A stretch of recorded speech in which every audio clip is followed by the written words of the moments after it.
So it is a great pleasure to have with us today Professor Hélène Louise Fabry, who is a long-standing friend of Faye and myself and other persons in this room. And we are very pleased. Professor Fasagis will speak about Professor Hélène Louise Fabry. She's the director of the Max Planck Institute in Luxembourg, and she has been for a long time professor in France and including Paris Panthéon-Sorbonne. We have done our PhDs together almost. She was a bit before me, but anyhow. And I was in her team for the aggregation. Yes, so we were winners. It was number 1 or 2, I don't remember. So we have had a very successful experience. And today, Professor Louise Fabry is going to speak us about a very topical issue: international adjudication in times of crisis. This is very close to my heart. I have written some years ago an article or 2 articles in French and English concerning the European Court of Human Rights facing a situation of crisis. And since then, the situation has been even more critical, of course, with the war in Ukraine and the war in Azerbaijan also in 2020. And we have observed a series of cases before the International Court of Justice, before the European Court of Human Rights, arbiter tribunals, and the situation is developing in the direction of a lawfare, not a warfare only, but also a lawfare. And there have been applications in both ways: Armenia versus Azerbaijan, Azerbaijan versus Armenia, and so on. And the situation has raised a series of issues concerning as far as the European Court of Human Rights, I would say the survival of the institution, because with the interstate applications, we have thousands and thousands of individual applications. Of course, as you know, the Russian Federation has been excluded from the Council of Europe, and the question is whether you go for legitimacy or you go for efficiency. Because if you go for efficiency, you don't deal with all those issues and all those cases because they are not going to be executed in any way. But on the other hand, it's impossible not to deal because there's a question of legitimacy. So it's legitimacy versus efficiency in a way. So we have a very, very interesting, very topical issue we are going to deal today, and I'm sure that Professor Louise Fabry is the best placed in order to deal with this, because she is the founder of an encyclopedia of procedures before international tribunals, before international courts and tribunals.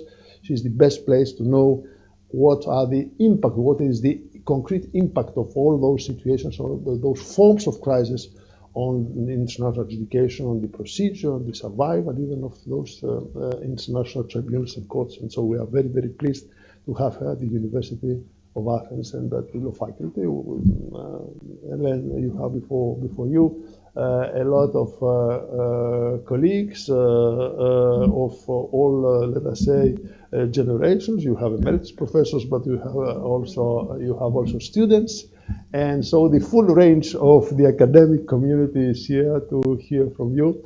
The international academic community, we are extremely pleased to have you with us this evening. The floor is yours.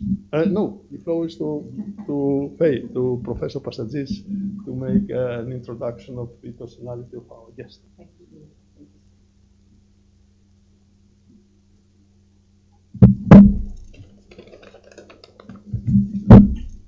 So, ladies and gentlemen, Mr. President, our dear Hélène, our dear guest, it's a great pleasure to have Professor Hélène Louise Fabry this year delivering the 2022 annual Nikolas Polίτης lecture.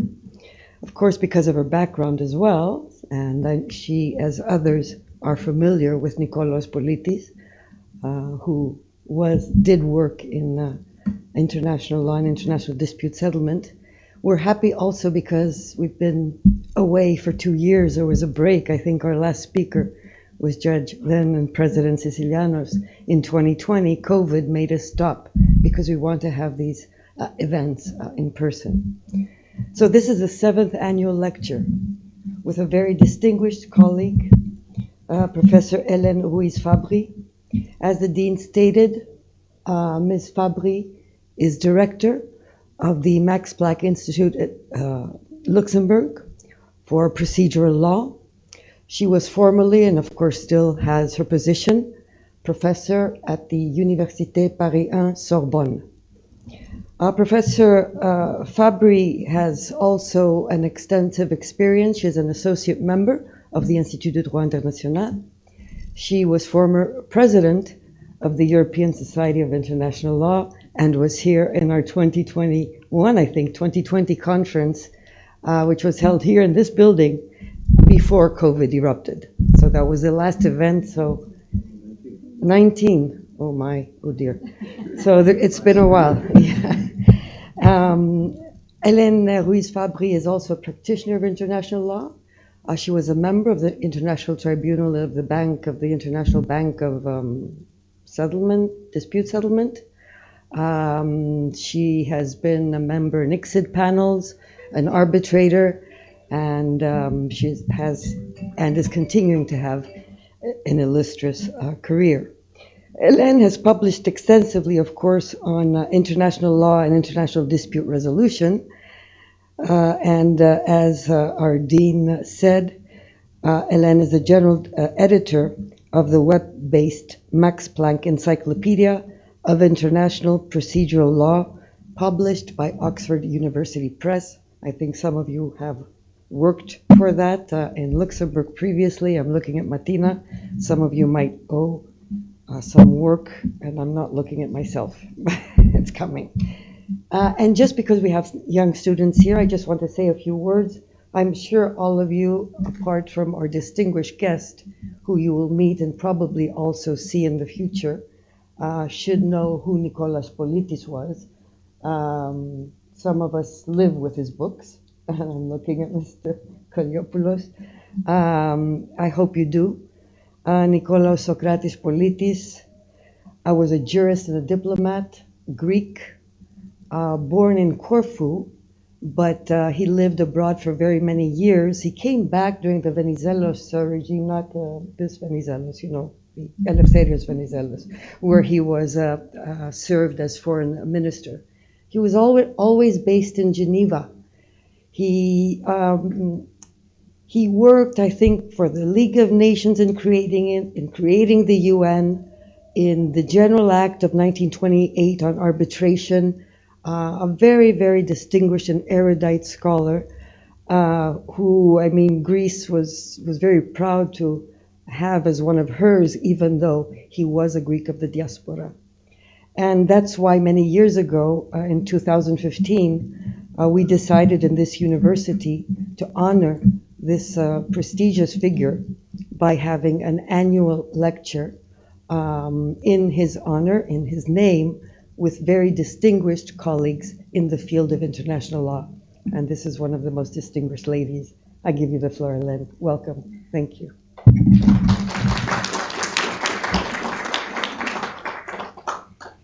Thank you very much for this very warm welcome. I'm really delighted to be here. First, it's a great honor to be invited to give this prestigious lecture in honor of Nikolas Politys. And as a student already, I knew his book in French, La Juridiction Internationale. And so he worked on topics which are close to my heart, my professional heart, of course. And so I'm really honored and happy to be here. It's always a delight to be back to Athens. I should have a few details. I see so many friendly faces in the room, people I've known for decades now, but also young faces, and I think it's important. Thank you very much for attending this lecture. And I'm also happy to see Martina, who indeed contributed to building the Encyclopedia of International Procedural Law. And also I should add that during the ESIL conference in 2019, there was the official launch of the encyclopedia. It was the beginning of its publication online by Oxford University Press, and so all the team of Luxembourg was attending the conference, and it was a very nice and warm moment for all of us. So we keep fond memories of this moment in Athens. So And my topic, international adjudication in times of crisis, should not depress you. And I tried not to be depressed myself. Of course, the topic seems at first glance timely. We all have the feeling that crises are everywhere around us. And at least we often hear the word crisis. And this is why I thought that before speaking more precisely of international education, I should make a disclaimer. That approaching a topic through the lens of crisis creates a bias. We will focus on pathological aspects and we will forget the rest. But the rest should be there nevertheless, because not everything is crisis, and international is not only crisis or related to crisis. There are also things which work well. We have to keep this in mind, even in our times. The vocabulary crisis sounds quite dramatic. It suggests something serious. And so just I had a look at definitions, as I always do at the beginning of work, even now. And some sources define a crisis at a time of great danger, difficulty, or confusion, when problems must be solved or important decisions must be made. You have other definitions, but all of them are have a common trend, which is drama reaching an apex. And then discourse may swing between the return to normal or the idea of a new normal involving changes. But in any event, speaking of crisis connotate our approach. Still, the word crisis seems almost inherent to international law, and therefore it seems banal. Dean Siciliano said a few moments ago that some years ago he had written about crisis. But if you go back in time, if we contemplate back in time every decade, if we take decades as reference, you will always find crisis. Let's go back to the years 2000s and you will find the 9/11, but also the financial crisis. I mean, in Greece, I think it's an important moment. And if you go back to the previous previous decade, you will find other crises. And back in time, you will find crises. And for example, in the years 1917, there was a lot of literature on crisis regarding international law, because it was the time of contestation of international law by developing countries with the decolonization, and therefore you had a lot of articles on crisis. When we wrote our PhD, I had to dive into this literature about crisis because I was writing on international customary law. So crisis was everywhere in my topic. In a way, it was favorable because as a young researcher, what would have added to a topic like customary law? But, so I had crisis to bring some novelty in the topic at least. So it was an opportunity for me. But this to say that the term crisis is relativistic, it is flexible, and there is always a temporal and spatial perspective. And if, for example, if I mention to you the Cuba missiles crisis, it still bears the names. Nowadays, it's not the case of all events which were considered crisis in their time. So it still bears the name crisis, but you do not have the same relationship to these events than you have today, for example, to the war in Ukraine.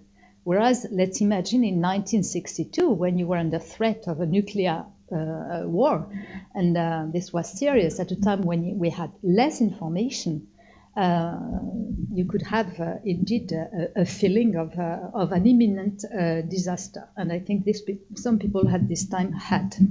So the closer in time and in space an event or a situation, the greater the tendency to qualify it as a crisis, whereas such qualification might vanish through time and due to distance. So we have to remain aware of the contingency of this qualification of crisis. And we cannot ignore from a methodological point of view that the crisis narrative attracts our attention on some events and diverts our attention from other events. And for example, last March, so 1 week after the outbreak of the war in Ukraine, it turned out that I was in Botswana. And it was fascinating because the war in Ukraine came last headline in the news from time to time. And the first headline was football. And it gave me pause to compare the perspective between the European and the south of Africa. And you had to reflect. And when you talk to people on site, they told me that this is a European problem. Maybe after several months, the perspective has slightly changed with the problems with food, with the problems with trade, with the problem with energy. The perspective may have changed, and people might perceive now the crisis is more global than what they thought some months ago. But it remains true that people there didn't have the same view on the event. And so this is also something we have to keep in mind. And when speaking crisis in international law, we tend to focus, of course, mostly on events related to the use of force. Every time you have events related to the use of force, they attract the attention, and all people working on all areas look like people who are maybe working on superficial issues, which in fact is not the case, we all know, but nevertheless. But what is the major crisis of our time? Is it the war in Ukraine and its consequences, or is it climate change? What is the major crisis? And yet, climate change has not yet still reached international adjudication at full speed, but we see it coming with the attempt to have an advisory opinion at the ICJ, with the various attempts by people to go before UN committees for the rights of child, for example, to attract attention on this problem. But yet it is still through human rights, and it distances the problem from its systemic dimension. But what could we say? Because you can have tensions between two crises. When we look at solutions to the energy crisis of nowadays, we can see that these solutions are contradicting what would be necessary to fight climate change. So what are the choices we make? Which crises do we privilege somehow? So I point all this out to show you that speaking of crisis can look easy, but in fact it requires to reflect methodologically on what it implies. This being said, I will take the easy way in the topic because I have limited time. And I think we can say that our era is characterized by a very high level of tensions, and so I think it spares me from any demonstration in this regard.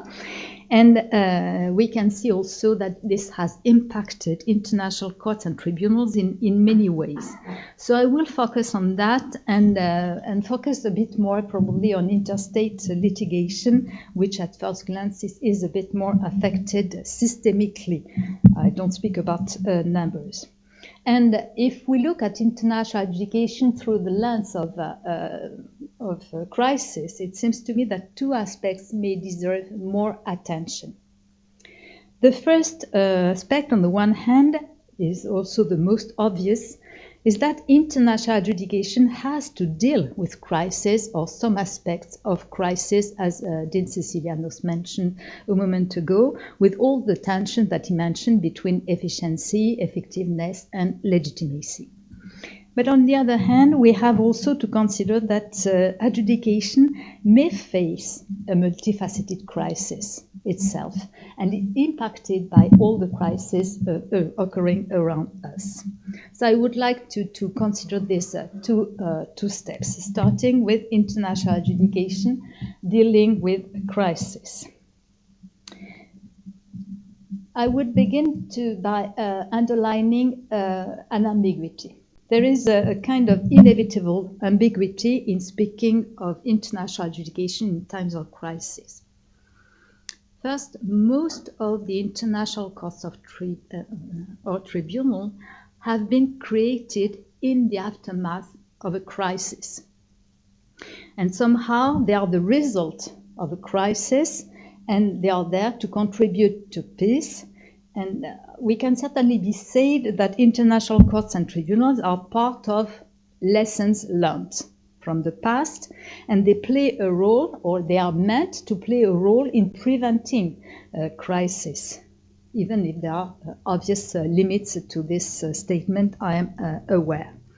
And if we look back in time again, the Permanent Court of International Justice, which was the first lasting permanent court, because you had very few precedents that which didn't last, the PCIJ was created after the First World War, at the same time as the League of Nations, but were also created at this time tribunals without any precedent, which were the mixed arbitral tribunals.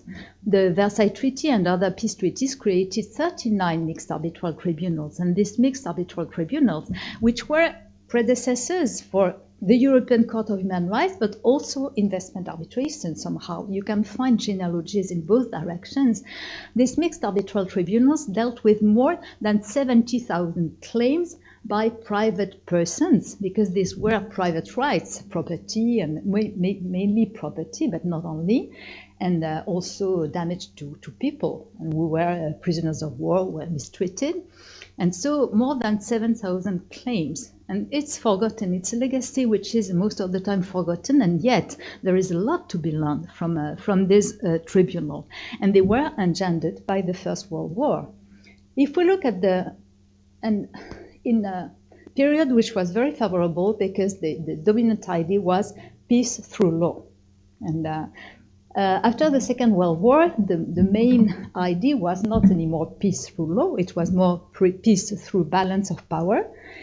But nevertheless, I mean, the ICJ replaced the PCIJ and replaced it as the principal judicial organ of the UN, which the PCIJ was not an organ of the League of Nations. And also, in the aftermath of the Second World War, we find the creation of courts like the European Court of Human Rights, and also the Court of Justice of the European Communities, and then the European Union. And these courts are clearly born from ideas coming from the Second World War. And there is also, I think, an intellectual tie between mixed arbitral tribunals and the Court of Justice of the European Union, and also the European Court of Human Rights. So it was not immediately after, it took some years, but the project was born from the crisis.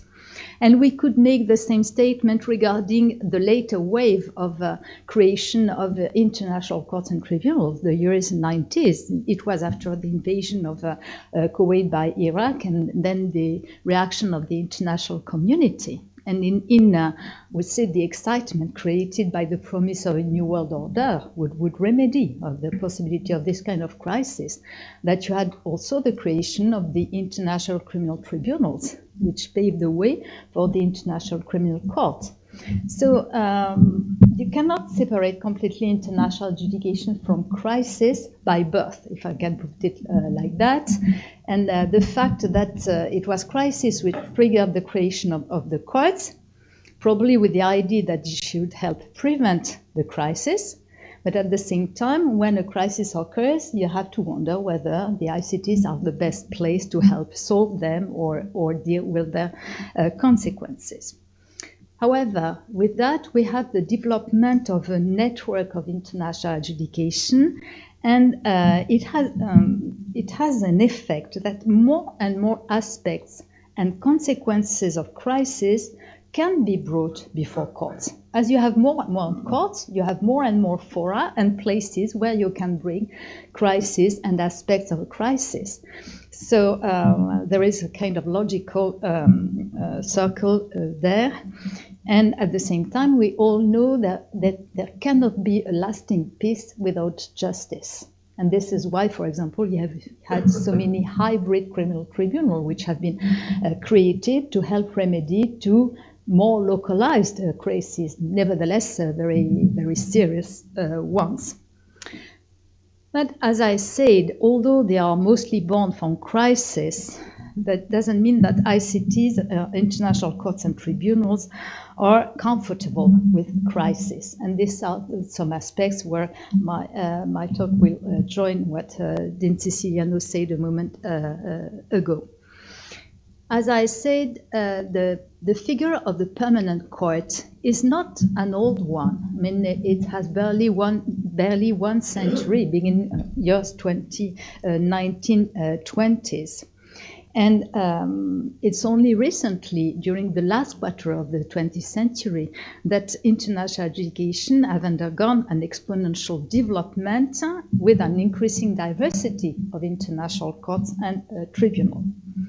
Yet there's numerous international courts and tribunals, permanent courts. An average number of permanent courts at the international level is over 52. So it's quite a number if we take into account all the regional courts, and I speak only of permanent courts. So I don't include arbitration. But even if you have multiple international courts and tribunals, it's not possible to speak of an international justice in a systemic sense. And the international judiciary settlement of dispute remains largely archipelagic. It's like an archipelago, or you can speak, as I did a moment ago, of a network, but it's not a system. And therefore, in such a framework, the ability of international courts and tribunals to deal with crisis depends on their competence, which is, except for the ICJ, a specialized one. And as a result, there is, in a non-coordinated way, and depending on their competence, several courts may be simultaneously or successively seized of different aspects of the same crisis. We can have recent example. Let's pick something that maybe in Europe we didn't feel as a big crisis, but which was the blockade decided by Saudi Arabia and other states of the region against Qatar. And it lasted from 2017 to 2021. In this frame, you had not only applications at the International Court of Justice, I will revert to that before, but also in the WTO dispute settlement system. And there, the issue is whether the court's answers go in the same direction. Another example is the current cases, the current relation between Ukraine and Russia. If we contemplate the situation since the annexation of Crimea, we will find applications before the International Court of Justice, of course, but also at the WTO in investment arbitration, at the European Court of Human Rights, with waves of claims. And we have both risk of contradiction between courts, but also possible complementarity. We cannot be, by principle, pessimistic about that, but nevertheless, we can see this fragmentation somehow of crisis between several.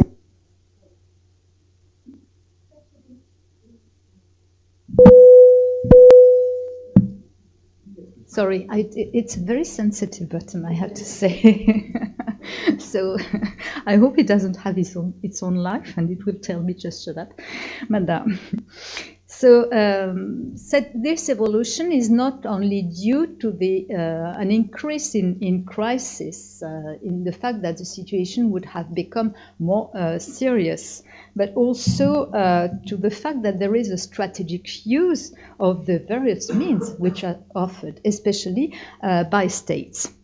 And I would like to comment a bit on this strategic use of international courts and tribunal, which deals with them as tools for states in times of crisis. International courts, one first remark I would like to make in this regard is that since the years 2000, since 1999 and the case before the ICJ on the legality of use of force, you have more and more cases related to the use of force, whereas before the operating field of the International Court of Justice, for example, was more oriented towards maritime delimitation, territorial issues, but not hot crises like the use of force. So you have a changing face if you look at as from the years 2000. So, the various courts are seized of cases related to the use of force under different angles. One angle which arises is the use of national security clauses. And we have seen that before the ICJ in the oil platform case, where the argument came. And we can see this later at the WTO.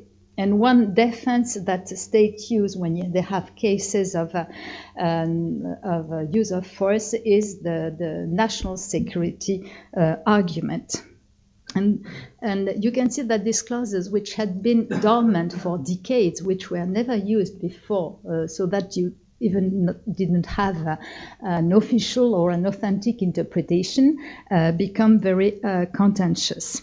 And it can raise issues like, what are these clauses? Are they especially self-judging clauses? It is the main debate, and it raises issues not only before the ICJ, but in as I said, the WTO dispute settlement. I will go back to this, and it was no surprise between Ukraine and Russia. You also have a rise of the use of the excuse of necessity, as was seen in investment arbitration, especially in the wake of the Argentinian crisis in the years 2000. This excuse of necessity has not worked very well, but it was also an argument related to this type of disputes. And above all, I think there is a growth of the case based on critical conventions such as the Convention on the Prevention and Repression of the Crime of Genocide, and also the International Convention on the Prohibition of all forms of racial discrimination. And it can be linked to a conflict between two states, but it can also be related to the situation within a state, which means that international justice can be rather intrusive when dealing with an internal situation, as we see in the case of the Gambia versus Myanmar, which raises interesting issues of standing. And we have there the shadow of the South African cases in the 60s, where the attempt of Liberia and Ethiopia to act in the name of the international community somehow in a kind of actio popularis was rejected by the International Court of Justice. But we can see now that in the Gambia versus Myanmar case, the situation is different. And so we are almost 60 years after. And these cases take place beside the action of criminal courts. The second remark I would like to make regarding the litigation strategies of states and what happens nowadays is that introducing such claims like Ukraine has done, Armenia, Azerbaijan, and as you say, it's a lawfare. And it's one of the means of building the balance of power which is at stake in the crisis and attracting the attention and even the mobilization of the international community. So Ukraine has brought two cases against Russia before the ICJ, and what is striking in this case is the number of states which have declared, who have made a declaration of an intervention. These were intervention under Article 63 of the ICJ statute, so it's intervention for states which are party to a treaty which will be interpreted in the case. And based on Article 63, they have the right to intervene. So it's, procedurally speaking, it looks rather simple. Now, if you have 26 states coming with the same interpretation, backing the Ukrainian interpretation, where is the independence of the judiciary? Where is the legitimacy of the judiciary? Which criteria will you apply to assess the case? I think it's quite complicated for the court, and we cannot think that it will not have an impact on the case. And third remark, these cases inevitably raise issues and difficult questions of jurisdiction. On the one hand, when you have jurisdiction, you can have defenses like the use of the national security clause. And you will have discussion on the self-judging character of these clauses. It's exactly like the discussion you had some years ago about the self-judging character of what was called at this time the Connolly Reservation regarding optional clause declaration based on Article 36 of the ICJ statute. Is it possible to admit as legal and a component of a legal system a self-judging clause? A self-judging clause is a clause by which and a state which has subscribed to the clause will assess by itself without any possibility of review whether it is linked or not by an obligation. So it's as if you say, yes, I'm committed, but I self-judge any case if my commitment applies in this situation or not. It's a way of killing any legal order, self-judging clauses. So you have stakes in these interpretations. It depends on the wording of the clauses, but and it's not always, the courts are not always in a position to assess the validity of such clauses. So for them it's difficult because they face most of the time devil choices. Either they go too far in the interpretation to keep a judicial review, like was done at the WTO, but the WTO, the panel at the WTO was a bit blocked by a previous interpretation of the ICJ in the oil platform case, because the ICJ declared that the clause, Article 21 of the GATT National Security Clause, was a self-judging clause, whereas when it came in the WTO dispute settlement, the panel had to establish that despite what the ICJ had said, this was not a self-judging clause. So contradiction through time, you know, depending how strained are this time. Beyond this issue, you will have the question of consent to jurisdiction, of course. When states want to introduce claims of this type, they will look for a basis of jurisdiction which states compulsory jurisdiction, because by definition the other party is not very keen to come before the judge. But it will result in two difficulties. One difficulty is that there is almost inevitably preliminary objections, but this is not specific to times of crisis. In fact, every time a compulsory jurisdiction is used, you have preliminary objections.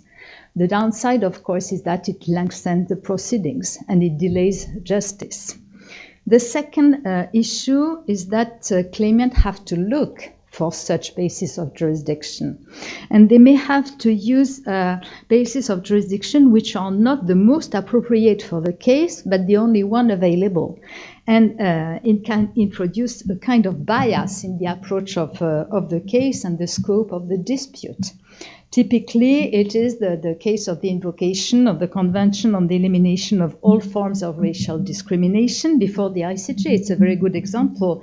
Case where this convention is invoked have multiplied during the last year. You had the claims Qatar versus United Arab Emirates, Georgia versus Russia, Ukraine versus Russia, Armenia versus Azerbaijan, Azerbaijan versus Russia. And we all know that, in fact, the issue of racial discrimination is not at the core of the conflict at stake. We all know that. But it was the only way to bring the debate to the judicial level. And so these few examples aim to show the risks linked to what is, at the end of the day, a kind of instrumentalization of international courts in crisis situations. It's not a value judgment that I make by speaking of instrumentalization, but because it can also be a sign of the place taken by international adjudication in international relations. They are a step which counts somehow. But the risks do not stop there. And there is also a risk of impotence for international courts. Dean Sicilianos mentioned a moment ago the thousands of claims coming, that even if the court is able to deal with them, they will not be implemented. And so it will, in a way, display the impotence of the jurisdiction, even of the courts, even if they do their work. But you have also the situation where courts have to decline their jurisdiction, like it happens for the ICJ. Of course, in this situation, courts can still say something on the situation. Even when you decline your jurisdiction, you can seize the opportunity to recall, as the International Court of Justice did several times, to state that they are bound by their obligation under the UN Charter and other international convention. And such statements can contribute to setting the legal frame. But at the same time, it's a rather limited effect, as we know. And most importantly, when a court retains jurisdiction, it is faced with highly contentious cases where the interpretation plays a key role, and it must reflect not only on the possible majorities within the court. We can see, if we take again the example of the International Court of Justice, all these sensitive cases where you had, would say, not clear majority. Of course, you need a majority to make a decision, but nevertheless, casting vote of the president or short majorities compared to the minority, a lot of dissents. So at the end of the day, you face again an issue of legitimacy, high risk that the decision will not be respected, and also all this can trigger resistance. And one manifestation of this resistance is also the increasing number of defaults or non-appearances. If you look at the recent years, of course, there has always been non-appearances, starting with the Corfu Channel case, where during a time at least one of the parties was defaulting. But you have had, of course, France, which defaulted in the case about nuclear tests, and the US defaulting in the Nicaragua case after having lost the jurisdictional phase. But more recently, we see a multiplication of cases of default and non-appearance, and it leads me, I will revert to it, to consider the second aspect. The second aspect of adjudication in times of crisis is the crisis that international adjudication itself faces. So maybe it is paradoxical to speak of a crisis in international adjudication, because the proliferation of international courts and tribunals has been beneficial to the development of the settlement of dispute, the peaceful settlement of disputes, and it has also led, among other things, international courts and tribunals to up their game.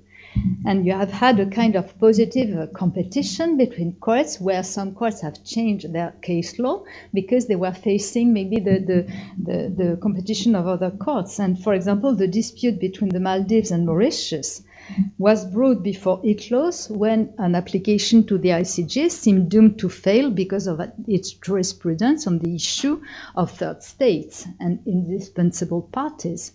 And then you have a kind of, I would say, not race to the top, because it's not a concourse in international adjudication. But then all courts might adjust their perspective on some cases. But several indicia may lead us to consider that the landscape is uneven, and that the central perspective for the next decade or so may be primarily that of maintaining the acquis, if we think that international adjudication is important. In fact, the consensual nature of international adjudication particularly exposes it to the phenomenon of backlash against certain courts and tribunals by certain states. And it affects investment arbitration, the International Criminal Court, regional integration courts, human rights protection systems, the WTO dispute settlement system. In fact, very few fields are spared. And I would like to give just briefly some example of this manifestations of this backlash against international courts and tribunals. The first one, of course, is the withdrawal of acceptance of the jurisdiction in question. For example, Russia leaving the Council of Europe and the European Court of Human Rights. One might not forget that regarding, for example, the war of Chechnya, save for the European Court of Human Rights, no judicial organ could have looked at this situation, and we know it was very serious. We also have African states leaving the International Criminal Court. We have the United Kingdom leaving the EU and therefore the system of the Court of Justice of the European Union. We face multiple denunciation of the protocol annexed to the African Charter of Human and People's Rights. So we also have some states which have left ICSID, even if the situation has changed through time. So withdrawal of jurisdiction is not a phantasm, it is a reality. There are also threats of withdrawal in an attempt to obtain a change in jurisprudence, like a blackmail on a court, typically the UK and the European Court of Human Rights, following the case law on the right to vote of prisoners. And so it has put some pressure on the court. You have, as I mentioned previously, the multiplication of cases of non-appearance or default at the trial or at the enforcement stage. And this is the example that we know in interstate arbitration, the South China Sea case, where China didn't appear but was so much in the background of the arbitrary proceedings, and the Arctic Sunrise between the Netherlands and Russia, all the same. And we also have interstate cases, typically Ukraine-Russia, of course, and also Iran-US, where the US are defaulting. And in this case, these cases are very uncomfortable for courts because they have to keep the balance of independence and impartiality, equality of arms in the proceedings with a party which is not there. And this party is not there but is not far and is ready to denounce every move that the court will make in terms of decisions. So these are devil cases for the courts. More seriously, you can have, no, I don't make a hierarchy for, sorry. You can have budget cuts, or you can have non-increase on the budget according to the needs, like the European Court of Human Rights. In other terms, you have a reduction of means and resources. And it's a way of forcing a court towards reform. And this is, for example, my way of understanding the amendment of treaties, which is another way of reducing the profile of a case, the increase of the room made for subsidiarity for the European Court of Human Rights instead of giving means. I speak under the control of Dean Sicilianos on this topic, but this is my vision of this so-called positive reform. You can have also the paralysis of the process of appointing members, and you can even have dismantlement of a court. This was the case of the tribunal, the SADC tribunal, the South African Development Community, at some point made some case law which displeased Zimbabwe, and Zimbabwe find a way of blocking the appointment process of judges until other states joined in the resistance, and so the SADC tribunal disappeared. It's supposed to be revived, but it's not what it was in the past. It's just an interstate tribunal, so not tackling the serious cases of human rights, especially which were dealt with previously. And the same is true for the WTO appellate body. WTO appellate body, which case law in anti-dumping displaced the US, and so they tried several strategies to obtain a change in case law, and when it didn't work, they started their systematic opposition to appointment of new members as from 2016, and in 2019 we faced the demise of the appellate body. So of course there will be a reform of the dispute settlement system, but in a way or another it will not be like it was before. It will be more diplomatic, and so we will not have what looked very much like a judicial system. Of course, this phenomenon is not exclusively due to action of states. You can have also a backlash coming from civil society, as is the case for investment arbitration, which is highly contested, whatever you think of the reasons for that. And so you have reforms ongoing at the NCTRAL, at Exceed, and also you have a project of multilateral investment courts. But the outcome could be an even more fragmented dispute settlement landscape in this field. And so, among the let's say the concerning tendencies is the fact that certain states which have historically contributed a lot to building international adjudication are now more retrieving from it and even fighting it, like the US and the UK. So the ideas which were prevailing at the end of the Second World War are very threatened. We can relate this to the weakening of multilateralism. This weakening of multilateralism, is correlative of a possibility of de-judicialization. Nowadays, when states negotiate treaties, they tend to insert compliance or monitoring mechanisms rather than adjudicatory dispute settlement mechanism. And this is well illustrated by the Paris Agreement on climate change, which, following the opposition of some states, only create a mechanism to facilitate implementation and promote compliance with the agreement. And so we can see that international adjudication is under pressure and faces significant challenges. Whereas at the same time, there is a very robust demand for justice and also a demand which includes a revendication of more room for interested third parties. But last but not least, we cannot forget that international law in general and dispute settlement in particular, they are Western construct. And this is a historic key which still weighs heavily, particularly with the challenge related to diversity. You still have this idea floating around that the current adjudicatory system is mostly a model of the white old Western men's club. And so adjudication probably need to also, let's say, renew its image in this regard to be considered really international. But I would not like to conclude my conclusion without a note of hope. Because as I said at the beginning, and this is what I realized when preparing, that I was just focusing on what is not going well. And so at some point it became very depressing.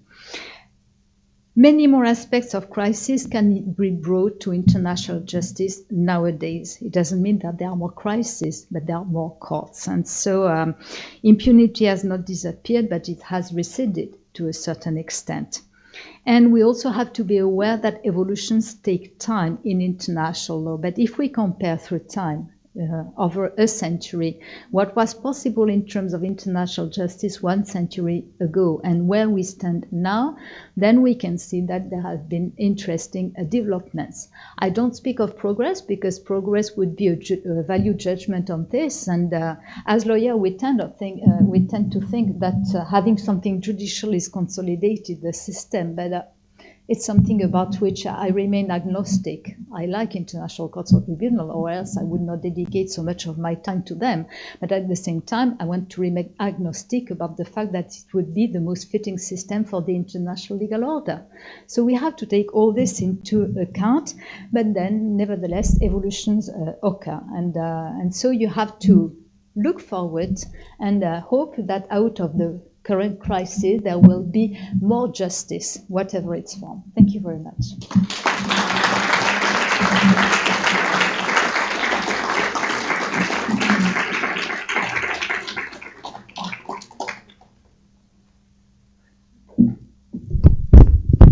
So thank you very much to Professor Fabri. I'm sure if there are any questions by our students. But I know that some students have their class of international. Well, except the class of Professor Elias, who has. Yeah, yes, just left for his class.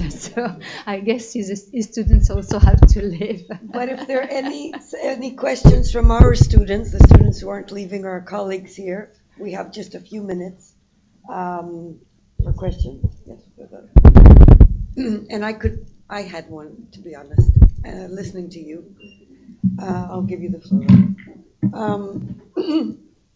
You mentioned in passing the intervention by a large number of states to the International Court of Justice in the recent case, of course, of Ukraine. And I had two questions on that. One is if we compare this to the Gambia, Myanmar, to which you also referred, we didn't see states rushing so much, except the Gambia, who, went against Myanmar and the other part of the world to sort of come and ask to intervene. And on the other hand, of course, in this case, everyone has asked to intervene. The second part of my question is whether this, because the first time it's really happening to such an extent will create some shaking in the International Court of Justice. Those are my questions. And then Yeah, what is interesting is that you already had in the whaling case, when New Zealand intervened, you already had this debate about intervention, whether you could consider as pure intervention a state siding one of the parties and supporting exactly the same point of view, as if there was a risk of unbalance in the proceedings. And it shows also the reluctance of the International Court of Justice as a court to receive interventions. We are still, due to the consensual nature of international adjudication, in a perspective where, including the court, tend to consider that the dispute somehow belongs to the parties, even if there are statements which are of interest for the international community. So, procedurally speaking, probably the ICJ is the most reluctant court regarding interventions or presence of third parties. It doesn't accept amicus briefs, only in advisory proceedings as well. So it's less open court in this regard. So for sure, it will be lived as a kind of pressure. You can bet that the opponents to the view which will be defended and which we can guess will be rather harmonized, if not harmonious, there will be accusation of imbalance in the proceedings. At the same time, in other proceedings, for example, at the WTO, the mechanism of third parties for state members, at least, is very common. And every time you have high-stake cases, you can have up to 35 third parties participating, which are members of the WTO. For example, the plain packaging case regarding tobacco, you had 35 cases. The seal case, every time you have a hot case in terms of environmental issues, health issues, or the use of exceptions in general, you have a lot of third parties. And it's part of the system, and nobody has never questioned that, because it's intrinsic to the system that you will have this participation of the third parties. The only participation which triggered debate was amicus briefs by NGOs. So it really depends on the forum that you consider. And it's very common in regional integration courts, but also at the European Court of Human Rights, that you can have intervention of the other states belonging to the system. And it is not considered as pathological, because it's another procedural avenue, and it can be used. If it's there, it can be used. So the ICJ has an approach which is very restrictive, and at some point it puts it in a rather strange situation, because suddenly you have this flow. This being said, regarding the Gambia versus Myanmar case, what I find striking is that several states announced that they would intervene in the case. But they didn't do, but they were waiting because you had a certain delay to respect. And then it was cut by the Ukraine-Russia case, which took over all international attention. So we have to see if attention is brought back to the Gambia-Myanmar case. I don't think the last word is said in this regard, especially if states banalize the use of Article 63 as a basis for intervention. That would be my answer.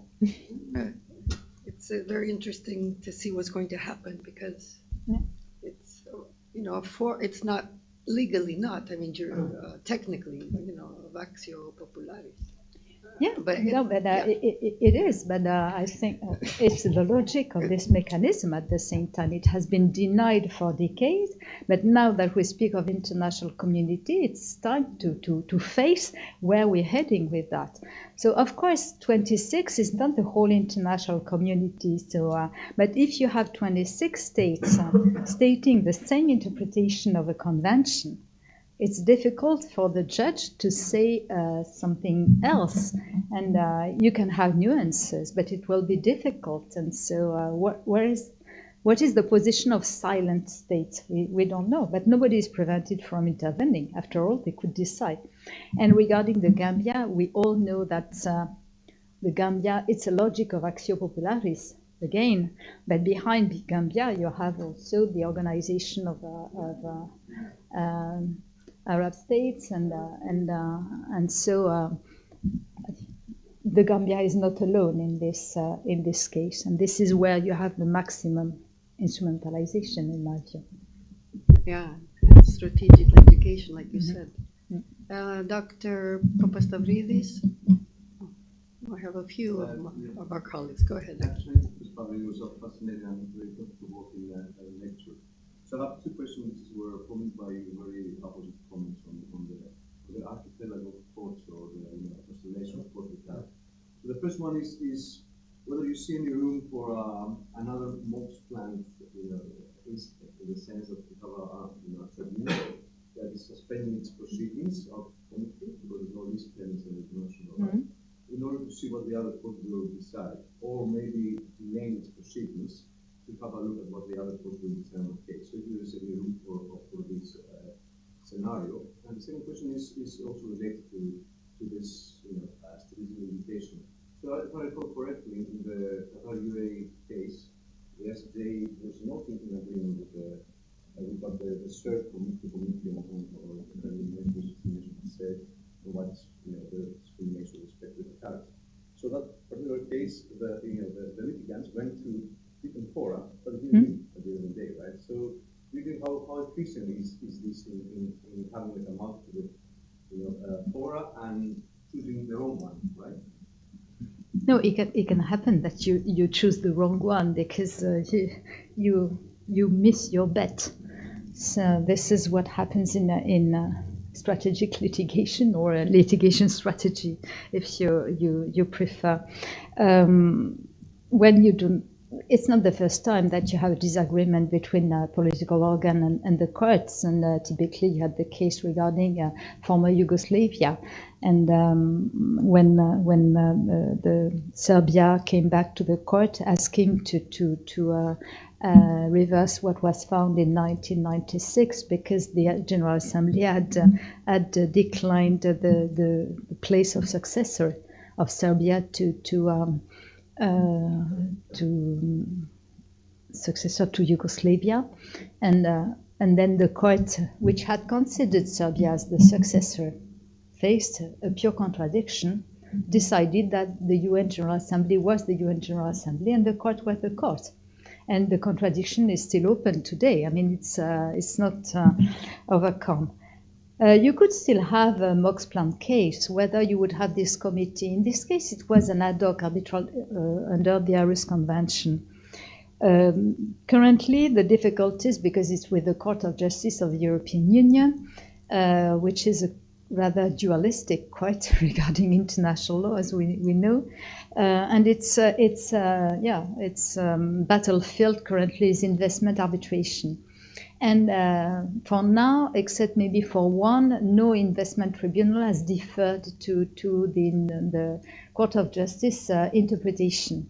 It might change. One tribunal has accepted the argument of EU law, but it's really a power relationship which is built there. And I have to say that investment arbitration, you have had a drop in case since the beginning of the war in Ukraine. So it's difficult to assess where the power relationship is going. But at the same time, investment arbitration goes on and goes on, and in an homeostatic behavior consisting in reforming itself slightly to survive as it is. And so maybe we'll have change with a change in generation, but we are still with the good old world of investment arbitration. So this could be the field where you could have this kind of battle, but I'm not sure you would have the same committee. I don't know whether I answered your first question. So it was mostly on this, with the thoughts actually name the procedure, having a look at another form, having a parallel conference on an issue, right? So yeah, but the courts are more or less sensitive to this. I mean, some courts are keen to look at what is done elsewhere, and others are not. And for example, the ICJ is not now has started to cite other courts, which is a big step, but nevertheless does not take into account what could take place elsewhere. lay its own proceedings. But the parties are there for that. I have to say they always ask delay, so it's. But in other contexts, you can have more deference in this regard. So it depends. But in the Moxplan case, it was really committee, and so that was impressive for this reason. Mm. I saw Dean Sicilianas, we have to give. You all wait.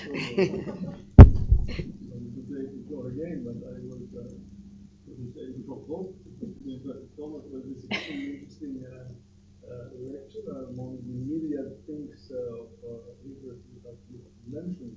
I'd like to highlight this antithesis between the non-appearance on the one hand and the massive appearance on the other hand by way of his lectures, which is a striking phenomenon. It goes in both directions. So you have a lack of interest on the one hand and enthusiasm, so to say, on the other hand, motivated politically, both of them, but anyway. And this is something which is really extremely interesting both from theoretical but also from a practical point of view, because in the system of the European Convention on Human Rights, there has been a high-level conference in Copenhagen 2 years ago, and there was a proviso in the meeting report saying that the states are encouraged to intervene in this report. So there's a political will expressed there at the highest level, whether the level of the Ministers of Foreign Affairs or alternate Ministers of Affairs, saying you have to intervene, and this is a means in order to give more prestige to the court, to give the possibility of its judgment being erga omnes partes, finally, and of constitutionalizing, so to say, the court. So there are both movements, the movement of contest through non-interference and the movement of confidence to the court through massive intervention, which can have both, can have their by effects or side effects. But anyhow, so this is my first observation. There's another issue you didn't touch upon that I would like to have a feeling. This is the interim measures, because there have been a series of orders on interim measures, both by the International Court of Justice and by the European Court of Human Rights. For instance, in the Ukraine versus Russia cases and Armenia versus Azerbaijan vice versa cases. And my question is, do you think that there is a contradiction between, on the one hand, affirming the obligatory force, the mandatory force of interim measures, and on the other hand, these are not implemented in practice, and there's another tension there. There's a proliferation of indication of provisional measures, including in the state applications before the European Court of Justice, for instance, and before the ICJ, and at the same time, the context. So, I'd like to have your reaction on provisional measures as well.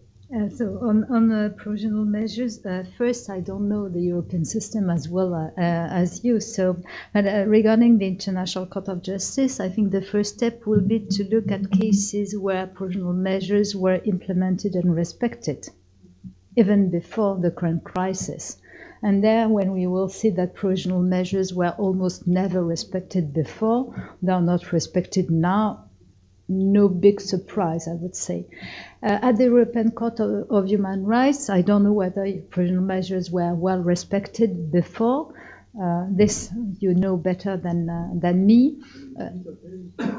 Yeah, in individual cases, but interstate cases. But before you didn't have so many interstate cases. This is also something which is increasing, interstate cases at the European Court of Human Rights. And so before you had a kind of, I wouldn't dare not calling it committee, but kind of reciprocity, which made I don't introduce a claim against you, you don't introduce a claim against me. But with the rise of tensions between states, it has also become a tool.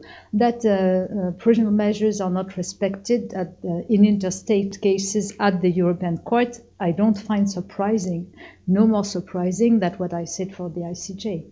they are not respected in general. So not only in cases where they are, the court is cautious to address the provisional measures to both parties in almost all cases, except the Lagrange case or Avena case, because these ones were very specific in terms of balance of the case. But in all cases of use of force, the provisional measures are always addressed to both parties, and yet they are not respected. So I wouldn't, it may be sad, but it's not very extraordinary these days in this regard. Don't know if it answers your question. Well, actually, yes, yeah. But on the one hand, those courts are reaffirming the mandatory character of the provisional measures, them enforced. On the other hand, the states are not responding. So I mean, there is a tension there. Yeah. Some time ago, before the year 2000, before the Lagrange case. Yeah, Lagrange and Mamad Koulaf, yeah. Yes, we have been speaking about the indication of provisional measures. So, it's not been clear whether or not they were mandatory. Then the force, the ICJ first, and then the This I know, but it went even further at the European Court, because it was not. It was provisional measures were introduced in the rules of court written by the court itself. So it went even further, because it was the court self-attributing a power it didn't have according to its statute, whereas the court had the power in its statute. Then it's a matter of interpretation. Whereas it's a topic which is discussed in arbitration, whether it's still discussed in investment and commercial arbitration as well, whether provisional measures should be mandatory or not. And this is typically the argument which is taken, that it could be counterproductive to declare that they are binding, whereas it could be better to keep them the status of recommendations, let's say. When the Lagrange case was taken and Mamad Koulaf was taken, you had a lot of enthusiasm about this, which was considered as a step in international education in affirming the courts. The context has changed, and I think that when it was taken in the Lagrange case, it was especially important because at the stage of reparation, the court was able to draw consequences of the non-respect of provisional measures, whereas if they have the status of recommendation, the court could not draw any inferences from that. We're in a time where, unfortunately, many judicial decisions are not respected, and you have a lot of fights at the stage of enforcement or implementation. It is difficult. It raises issues in terms of legitimacy. What is the legitimacy and even the authority of a court whose decisions are not respected? It's really a debate, and a practical one, not only a theoretical one. I'm aware of that. At the same time, I'm also aware of the cycle of things, and so you can have a bad decision can lead to a lasting crisis, like happened to the ICJ at the end of the 60s and all the 1970s decade. And it was only in 1982 with Libya that ICJ had a second life. So you have life cycles like that. I'm not sure taking a step back on the binding character of provisional measures would change their efficiency. So I think that I tend to be rather conservative these days. Let's keep what exists. That would be already a lot, in my view, if we are able to say what exists for better times. That's a bit... And in some instances when, all this is not provided by the statutory instrument, states get more upset. And say, well, powers is the court using to, so that creates also another tension to add to that. So, Ms. Papalakin and Mr. Woolrich. So I would thank you for your talk. It was very interesting. And I want to go back to the more positive, more optimistic narrative and try to pick up on all the threads that have been asked, particularly with respect to intervention and committee and all of this interplay. And I wanted to ask whether we could look at intervention that's happening right now as a procedural cross-fertilization, as a chance for the ICJ to look at other courts and try to change and mold the procedure in a way that community internet can feed through, and whether this moment of crisis actually creates an opportunity So we can also look at this momentum that is gathering to another light, which is more positive. And also with respect now, talking about provisional measures and also intervention, whether we are not looking actually at application of whether something is respected, but rather as a on the symbolic level, whether that's more important in the international arena, whether, because we know that states will not comply, but it's still important to have a decision out there, even in the context of lawfare. So if we keep these reversals in mind, that we are not aiming for application or implementation of measures, or if we look at through the long-term nature of things, whether things are moving towards, you said it before, progress is not, it's a very sociological narrative, but whether we can see a change in that respect from a more positive light. I would like to say yes, and I'm probably too old to say yes fully, in the sense that this case is, let me say it this way, an easy case. It's the Genocide Convention. So it's easy to have very symbolic and high positions and very moral positions, Nobody will deny anything. This is why also when you speak of jus cogens, every time the first example is the prohibition of genocide. Can anyone imagine two states concluding a treaty to commit a genocide? No. So it's easy to say, but it goes nowhere. So it's an easy example. And I think that things are more tricky when you consider other conventions. So sometimes it can lead also a court to say more than is useful in the situation. So I have mixed feelings. I would hope that things happen the way you say, but I know that sometimes my small experience as arbitrator has led me to be more sensitive to the necessity not to say more than necessary, and I think we all have this experience that better stick to what is necessary to solve the case, and not go further because you don't know where the future lies. So this is where I have some mixed feelings. Some states are appearing virtuous. In this case, you have a kind of contest. In this case, mostly developed countries. So you will find the Western countries again in a general global context where our moral vision is not necessarily shared the same way. And you will see coming back other debates. You're easy when it's a genocide in Europe, but when it's elsewhere, how do you react? What do you do? And in an international which is considered very Eurocentric.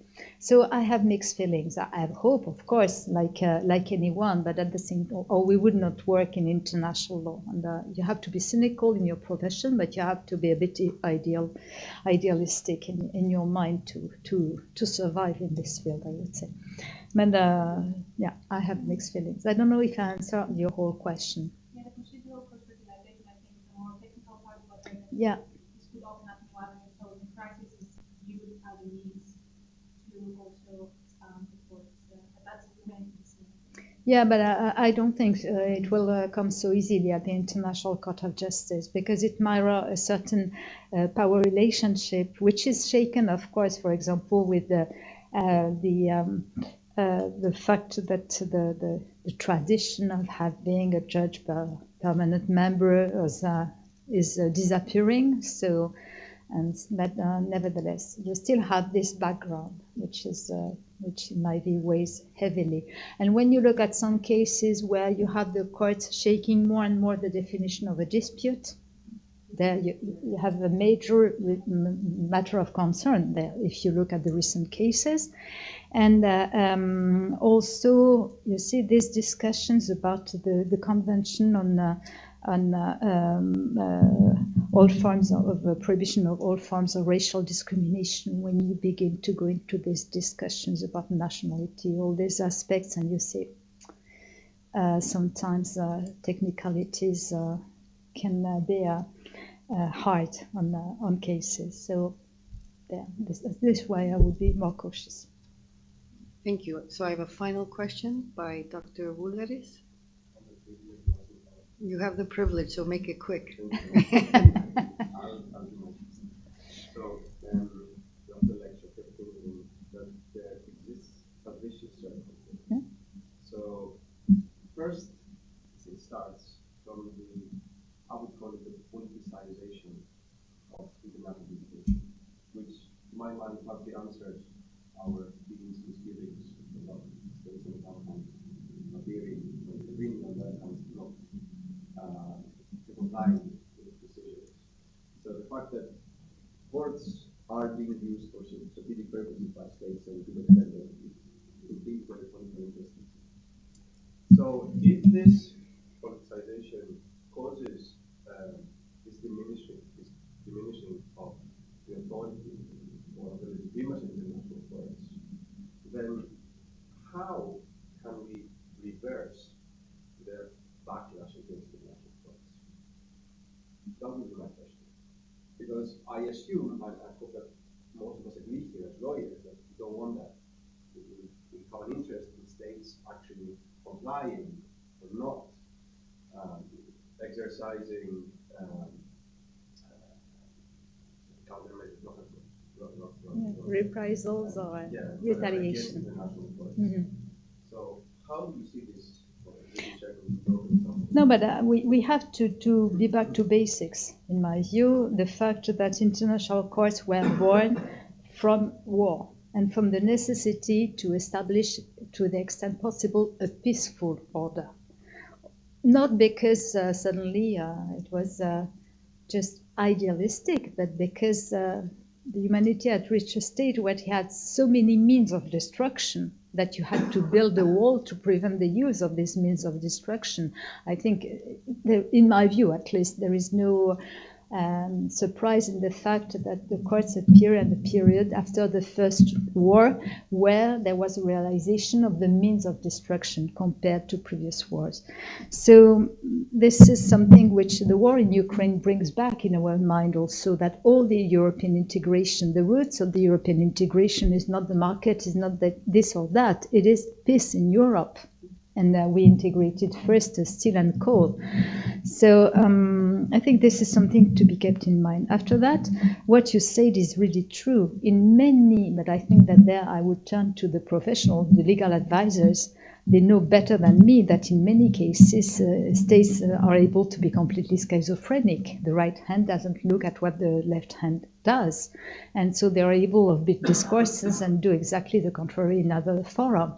So, and states are perfectly able to live with that. So you will have big discussions. And the European Union, let me take the example of the European Union.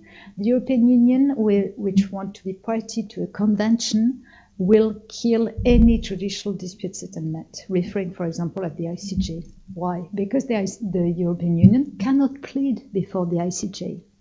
So when we negotiated the Convention on the Cultural Diversity, and I have good friends who have negotiated this, who know this well, it was the European Commission killing the dispute settlement provision and eliminating the ICJ, because the European Commission cannot plead before ICJ, only states. And so they didn't want any judicial settlement in the Convention. So you see the virtuous European Union defending the rule of law, the judiciary, whatever, inside, is able to be perfectly cynical outside.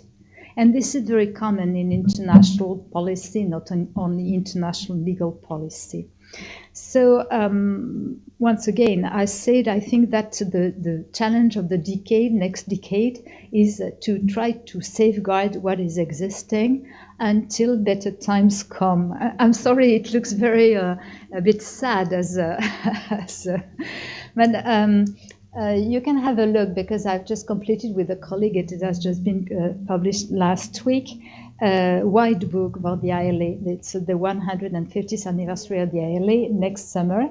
And we have prepared a white book on dispute resolution, covering the whole arc of private law to public law, international dispute resolution from private to public in a nutshell. So it's very summarize, but at the same time it was, as anything short, it's not difficult to make. And we ask the questions for the future. So I understand what you say, but at the same time I remain agnostic. At least I would advise to remain agnostic. As lawyers, ask yourself if judicial dispute settlement is the ideal. Is it really a progress? Always question this idea of progress. It's a change, it's an evolution, but is it a progress? It has to remain questions. I'm not sure that in the international society as it is today, judicial settlement is the best avenue to solve problems. It is a good avenue to have nice legal statements, but to solve disputes, it might be a different answer.